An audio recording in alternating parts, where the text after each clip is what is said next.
Hello students, स्वागत है आप सभी का मेरे यूट्यूब चैनल पर। और आज हम पढ़ेंगे +2 कृषि जीव विज्ञान का चैप्टर नंबर 5, जिसका नाम है पादप रोग विज्ञान। ठीक है, तो चलो इस चैप्टर को स्टार्ट करते हैं। तो सबसे पहले सन है 1845 के अंदर, सन 1845 में आयरलैंड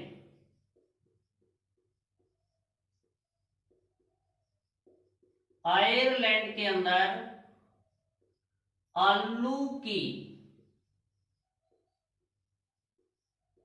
पछेती अंगमारी आलू की पछेती अंगमारी रोग के कारण आलू की फसल नष्ट हो गई।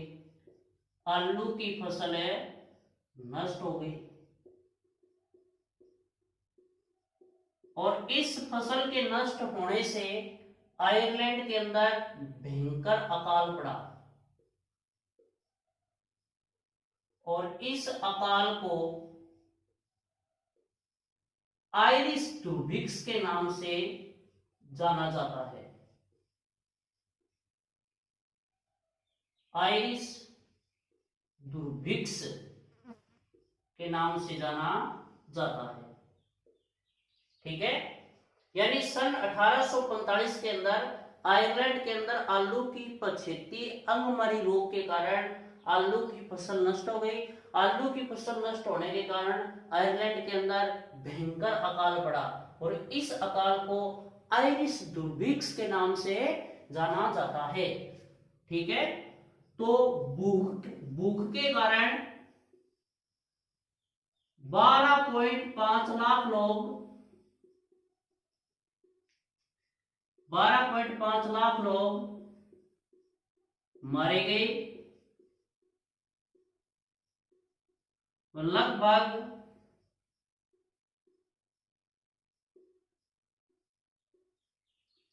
15 लाख लोग संयुक्त राज्य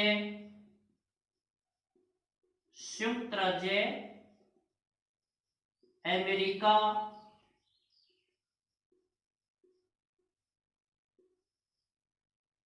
व अन्य देशों के अंदर चले गए। ठीक है, यानी भूख के कारण 12.5 लाख लोग तो मारे गए और लगभग 15 लाख लोग संयुक्त राज्य अमेरिका व अन्य देशों के अंदर चले गए। ठीक है, अब देखो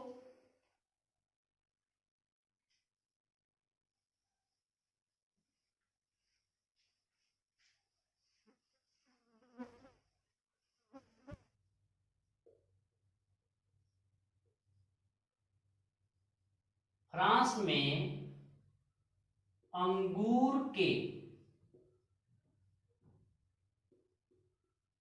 मृत्यु रोमिल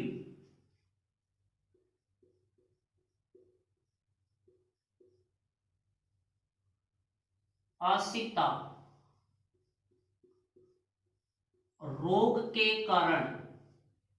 रोग के संक्रमण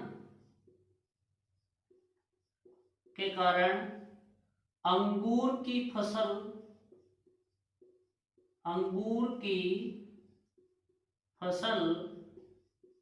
नष्ट होने लगी। ठीक है, यानी फ्रांस में अंगूर के मृत्यु रोग आसिता रोग के संक्रमण के कारण अंगूर की फसल नष्ट होने लगी। अब इस नष्ट हो रही अंगूर की फसल को बचाने के लिए प्रोफेसर मिलार्डे ने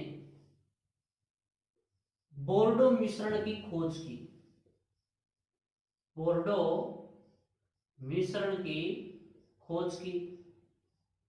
बोर्डो मिश्रण नीला चौथा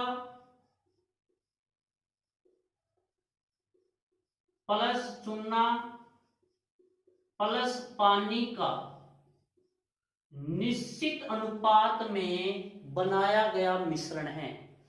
बोर्डो मिश्रण कवक व जीवाणुनाशक होता है। कवक व जीवाणुनाशक होता है। ठीक है, यानी फ्रांस में अंगूर के मृत्यु रोमिल आसिता रोग के संक्रमण के कारण अंगूर की फसल नष्ट होने लग गई। अब इस नष्ट होती अंगूर की फसल को बचाने के लिए प्रोफेसर मिलार्डे ने बोर्डो मिश्रण की खोज की। बोर्डो मिश्रण एक नीला तोता चूना प्लस पानी का निश्चित अनुपात में बनाया गया मिश्रण है। ठीक है, यह बोर्डो मिश्रण कवक व जीवाणुनाशक वर्ष 1943 में, वर्ष 1943 में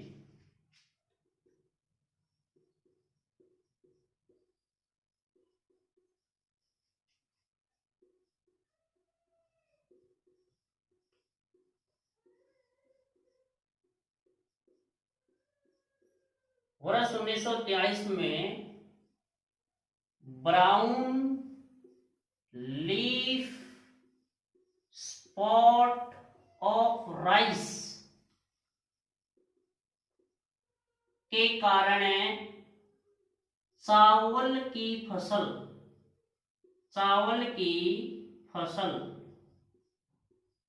नष्ट हो गई। चावल की फसल नष्ट हो गई।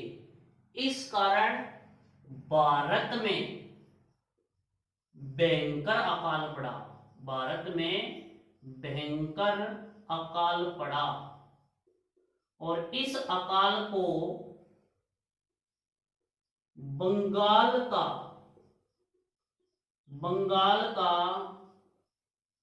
दुर्भिक्ष कहा जाता है। बंगाल का दुर्भिक्ष कहा जाता है। ठीक है, यानी वर्ष 1943 के अंदर brown leaf spot of rice रोग के कारण चावल की फसल नष्ट हो गई। चावल की फसल नष्ट होने के कारण भारत के अंदर भयंकर अकाल पड़ा। इस अकाल को बंगाल का दुर्भिक्ष कहा जाता है। ठीक है,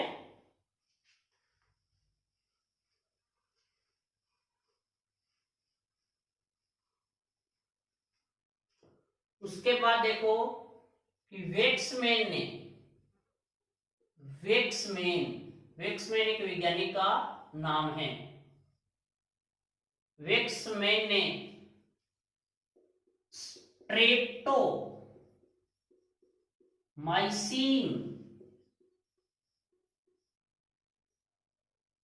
स्ट्रेप्टोमाइसिन एंटीबायोटिक की खोज की।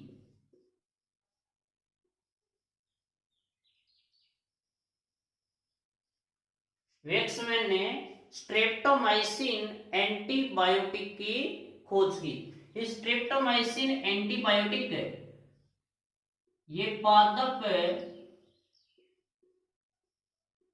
जीवाणु रोगों के नियंत्रण हेतु लाभदायक है। नियंत्रण हेतु क्या है? लाभदायक, या आप लिख सकते हो लाभप्रद है। ठीक है, यानी वेक्समैन नामक वैज्ञानिक ने स्ट्रेप्टोमाइसिन एंटीबायोटिक की खोज की। ये स्ट्रेप्टोमाइसिन एंटीबायोटिक पादप के अंदर जीवाणुओं से होने वाले रोगों के नियंत्रण के लिए क्या है? लाभप्रद है। ठीक है, उसके बाद दो वैज्ञानिक आए, एस और के। केवल याद करवाने के लिए मैंने लिखा है एस के। एस का मतलब है स्मेलिंग और के का मतलब है कुल्का। दो अलग अलग वैज्ञानिक है, स्मेलिंग और है कुल्का। स्मेलिंग और है कुल्का। स्मेलिंग और कुल्का ने कार्बोक्सिन की खोज की।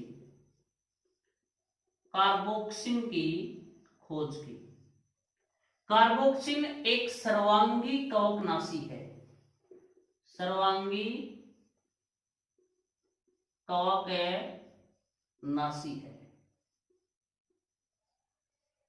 ठीक है, स्मेलिंग और कुल्का नामक वैज्ञानिक ने कार्बोक्सिन की खोज की।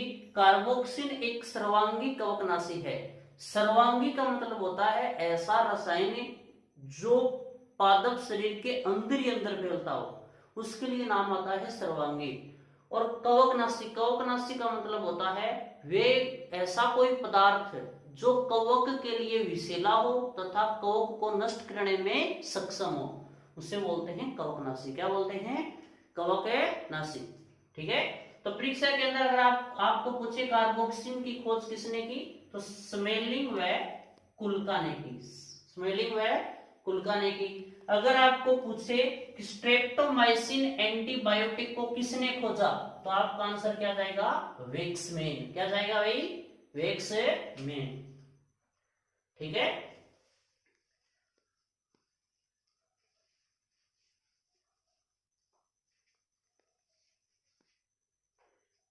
इसके बाद हम पढ़ते हैं कि भारत में कवक व कवक से उत्पन्न रोगों का विस्तृत अध्ययन।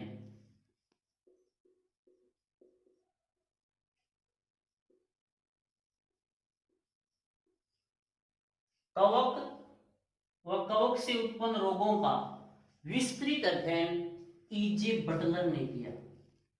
किसने किया? ईजे बटलर ने किया। ठीक है। और ईजे बटलर को भारत में पादप रोग विज्ञान का, पादप रोग विज्ञान का जनक माना जाता है।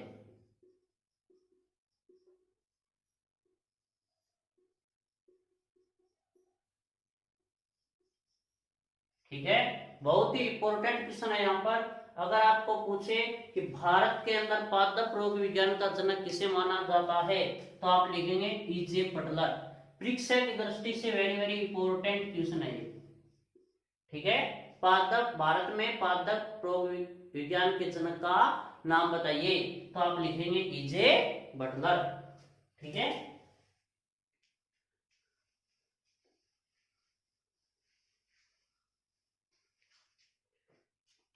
अब हम पढ़ते हैं पादप रोग विज्ञान। पादप रोग विज्ञान।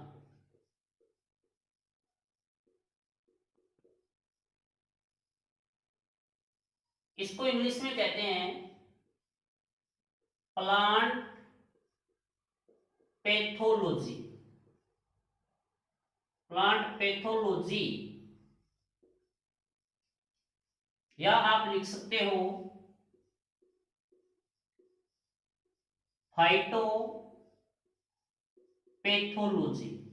फाइटोपैथोलॉजी। ठीक है। पादप रोग विज्ञान। पादप रोग विज्ञान को इंग्लिश में क्या कहते हैं? प्लांट पैथोलॉजी या फिर फाइटोपैथोलॉजी। ये जो शब्द है यह ग्रीक भाषा के 3 शब्दों से मिलकर बना है। ग्रीक भाषा के 3 शब्दों से मिलकर के बना है। कौन सी भाषा के? ग्रीक भाषा के 3 शब्दों से मिलकर बना है। वो शब्द कौन कौन से हैं? फाइटोन, पैथोस और लोगोस। फाइटोन का मतलब होता है पादप। ठीक है। और पैथोस, पैथोस का मतलब है रोग। और लोगोस का मतलब है अध्ययन करना, अध्ययन, अध्ययन। ठीक है। तो प्लांट पैथोलॉजी या फाइटोपैथोलॉजी का शाब्दिक अर्थ क्या हुआ? पादप रोगों का अध्ययन करना, पादप रोगों का अध्ययन करना। ठीक है। अगर आपको ये वीडियो अच्छा लगा हो तो लाइक कीजिए, शेयर कीजिए, सब्सक्राइब कीजिए।